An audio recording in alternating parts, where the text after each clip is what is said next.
E aí, galerinha do quinto ano, como é que vocês estão? Preparados para mais uma videoaula? Na nossa videoaula de hoje, nós iremos revisar os conteúdos na matéria de português. Já fizemos até uma revisão e hoje estaremos fazendo mais uma. Peço a vocês, quem ainda não entregou algum questionário avaliativo, por favor, entre em contato com a escola para saber que dia a escola estará aberta para fazer essas entregas. Os questionários estão valendo nota.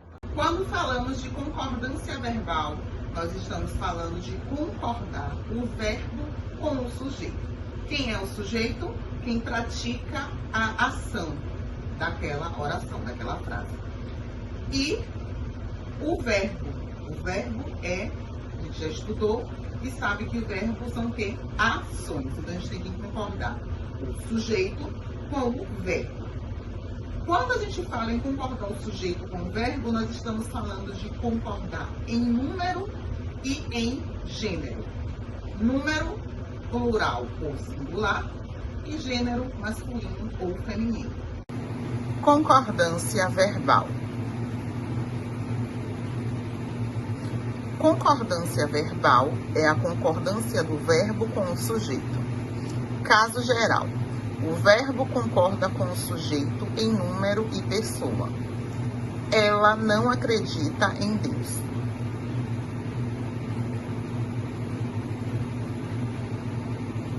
Casos de sujeitos simples merecem destaque. Verbo na terceira pessoa. Vossa Excelência sabe das coisas. Sua Excelência, o presidente, dará uma entrevista logo mais. Vossas Senhorias aceitam um café? Então, se a gente falasse aqui, Vossa Excelência sabem das coisas. O sabem não estaria concordando. Por quê? Porque a frase ela está toda no singular. Então, quando falamos de concordância, estamos falando justamente dessa concordância da pessoa, sujeito, com o número, singular ou plural. Sujeito, substantivo coletivo, verbo no singular. O atacou o bandido. A multidão ouvia atenta o discurso do presidente. Sujeito é uma expressão partitiva, parte de, uma porção de, metade de, a maioria de, grande parte de, a maior parte de, seguida de um adjunto adnominal. A maioria dos jornalistas aprovaram a ideia. Metade dos candidatos não apresentaram nenhuma proposta interessante. Quando a expressão mais de um se associar a verbos que exprimem reciprocidade, o plural é obrigatório. Mais de um deputado se ofenderam na tumultuada sessão de ontem. Mais de um político cumprimentaram-se. Sujeito é o pronome relativo que. Fui eu que paguei a conta. Fomos nós que pintamos o muro. O sujeito é o pronome relativo quem. Fui eu quem paguei a conta. Fui eu quem pagou a conta. Fomos nós quem pintou o muro. Fomos nós quem pintamos o muro. Sujeito representado por nome próprio no plural. Exemplo. Os Estados Unidos investem bastante em tecnologia. Os Estados Unidos investem em tecnologia. Os sertões imortalizam Euclides da Cunha. Minas Gerais produz muita soja no Cerrado. As Minas Gerais são inesquecíveis. Sujeito representado pela expressão dos que. Na linguagem formal, deve se adaptar pelo plural. Ele foi um dos colegas que me apoiaram. Olá! Hoje vamos aprender o que é frase, oração e período. Aproveita e já se inscreve no canal e ativa o sininho para receber os próximos vídeos. Frase é o enunciado, ou seja, parte de um discurso oral ou escrito que tem sentido completo e termina com uma pausa pontuada. Pode ser formada por uma palavra ou várias. A frase pode ser curta, média ou longa. Pode se transmitir através da frase ordens, sentimentos, desejos e ideias. Na frase nominal, não há verbo. Exemplo: silêncio. Ai, que dia lindo! Perceba que tem sentido completo. Você entende perfeitamente o sentido da frase. Na frase verbal, a presença de verbo. Exemplos: preciso da sua ajuda. Choveu o dia todo.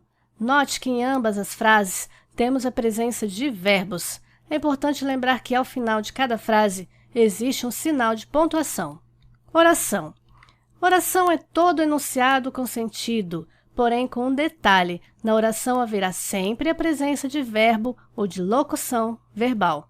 Os verbos poderão estar explícitos ou subentendidos na oração. A criança brincou no parquinho. Nós temos uma oração, pois temos apenas um verbo, brincou. Hoje levarei as crianças ao parquinho. Elas brincarão bastante. Temos dois verbos, portanto, duas orações. Então, o que determina a quantidade de orações é quantos verbos ela tem. Se tiver um verbo, é uma oração. Se tiver dois verbos, são duas orações, e assim por diante. Toda oração é uma frase, mas nem toda frase é oração, porque, para ser oração, precisa ter verbo. Período. Período é a frase organizada em uma ou mais orações. Quando possui apenas uma oração, é caracterizada como período simples. Exemplo: ele me deu um lindo anel. Quando possui mais de uma oração, é chamado de período composto. Cheguei, dancei, bebi, namorei e mostrei a todos como se curte a vida. Olha só quantas orações temos nesse período, considerando que cada verbo é uma oração. Temos 6 orações nesse período. E qual é a importância de saber o que é frase, oração e período? Esse conhecimento vai te ajudar na produção de textos. Você poderá construir frases mais elaboradas e se dar bem nas redações. Lembre que toda frase, oração ou período são sempre pontuadas.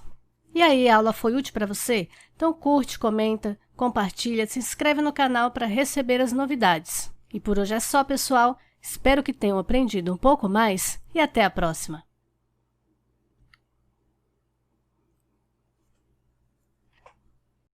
Vamos iniciar falando sobre sujeito e predicado. Sujeito, termo sobre o qual se declara algo. Costumo dizer que o sujeito é quem faz algo, quem pratica a ação.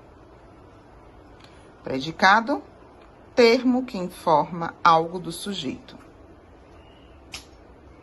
O predicado informa o que o sujeito fez. E aqui embaixo nós temos um exemplo. Luísa comprou roupas. Quem é o sujeito? É o termo que se declara sobre algo, ao qual se declara algo. Quem praticou? Quem fez? Luísa.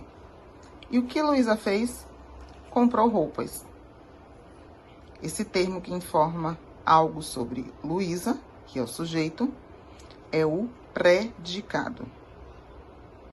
E agora nós iremos falar sobre numeral. As palavras que representam os números, tanto na fala quanto na escrita, são chamadas de numerais. Os numerais também podem indicar ordem, multiplicação ou fração. Os numerais cardinais indicam quantidade.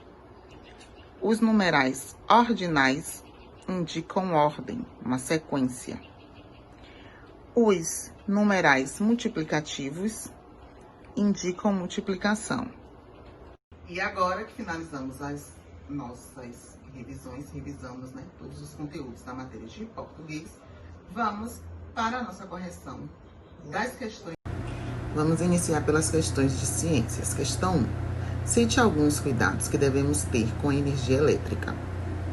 Desligar o disjuntor geral para realizar qualquer tipo de manutenção. Não devemos deixar aparelhos elétricos ligados sem necessidade. Não devemos soltar pipas perto da distribuição elétrica. Desligar o chuveiro antes de mudar a chave da temperatura. Quando for desconectar os aparelhos da tomada, a gente deve puxar pelo plugue e não pelo fio, entre outros cuidados. Questão 2. Explique o processo de imantação. Imantação nada mais é do que a fabricação de um ímã artificial, onde materiais como ferro e aço, eles passam por um processo de imantação. Nesse processo, eles vão adquirir propriedades magnéticas, se tornando um ímã artificial. Questão 3. Cite algumas características importantes sobre os polos magnéticos.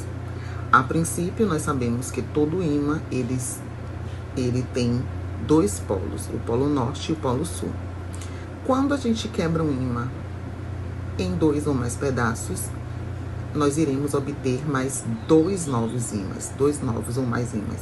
E em cada um desses pedacinhos terão um polo norte e um polo sul. Questão 4. Defina campo magnético. Campo magnético é a concentração de magnetismo que é criado em torno de uma carga magnética num determinado espaço. E eletroímã. Eletroímã é um dispositivo formado por um núcleo de ferro envolto por uma bobina. Nós estudamos e vimos como é possível construir um eletroímã. Se vocês colocaram nessas duas definições com outras palavras e de uma forma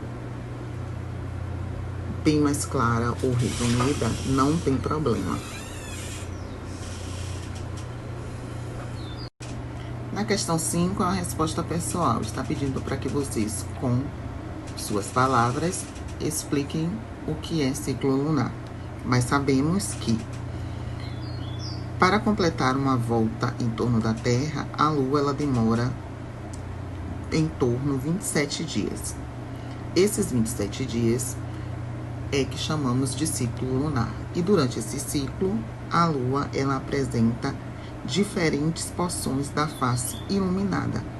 Ou seja, acaba apresentando diferentes características. E sabemos que esse ciclo lunar, esses 4 momentos, eles têm nomes específicos.